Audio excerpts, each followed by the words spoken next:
ఈ దినమున ప్రభు నీతో సెలవిస్తున్న మాట. Praise the lord. దేవునికి స్తోత్రం. హల్లెలూయా. మన ప్రభువును పరిరక్షకుడైన యేసుక్రీస్తు వారి అతి శ్రేష్టమైన నామంలో మీ అందరికీ నా యొక్క హృదయపూర్వక వందనములు. నిస్తమా, నీకున్న బలహీనత ద్వారా నువ్వు బాధపడతా ఉన్నావా? అనేకుల మాటలకు నీవు చింతిస్తూ ఉన్నావా?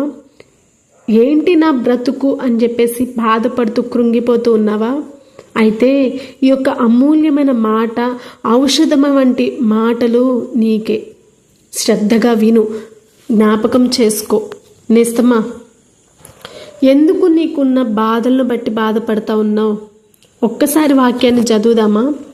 రోమీయులకు రాసిన పత్రిక 8వ అధ్యాయము 26వ వచనంలో మన బలహీనతను చూచి సహాయము చేయుచున్నాడు. దేవునికి స్తోత్రం. హల్లెలూయా. మన బలహీనతలను చూసి ఈ లోకపు మనుషులు అనేకులు కూడా ఏం చేస్తారంటే వేలెత్తి చూపిస్తూ ఉంటారు. అనేక సార్లు మనుషులు మనలో ఉన్న బలహీనతలను చూసి అసహ్యించుకుంటూ ఉంటారు, హేళన చేస్తూ ఉంటారు, నీకు చేత కాదు అంటూ చులకనగా చేస్తూ ఉంటారు. ఆరోగ్యాన్ని బట్టి, చదువును బట్టి, మనకున్న మనస్తత్వాన్ని బట్టి, రంగును బట్టి, ఇంటిని బట్టి కూడా, హోదాను బట్టి అనేకులు తక్కువగా చేస్తూ ఉంటారు. అదేవిధంగా కొందరికి ఇంకొన్ని బలహీనతలు, అదేంటో తెలుసా?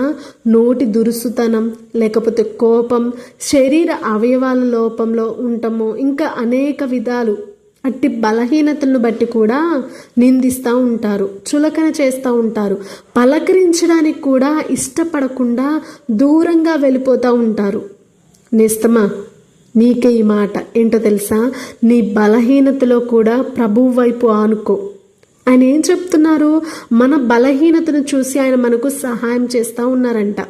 అయితే ప్రభువైన యేసుక్రీస్తు వారు మాత్రం మనుషుల వలె వేలెత్తి చూపించరు, అసహ్యం చేయరు, కానీ మన బలహీనతను బట్టి మనకు సహాయం చేస్తూ ఉంటారు, మనకు చేయి అందిస్తూ ఉంటారు, ప్రేమిస్తారు, ఆదరిస్తారు కూడా.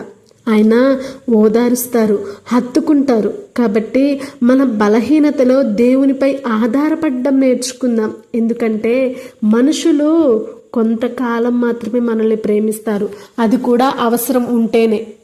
కాబట్టి జ్ఞాపకం చేసుకో, మనుషుల మీద ఆధారపడకుండా కేవలం దేవుని మాత్రమే నమ్ముకొని ఆయన మీద విశ్వాసం ఉంచి జీవిద్దాం, ఆయనకు ఇష్టకరంగా బ్రతుకుదాం, ఆయన మీద ఆధారపడడం నేర్చుకుందాం.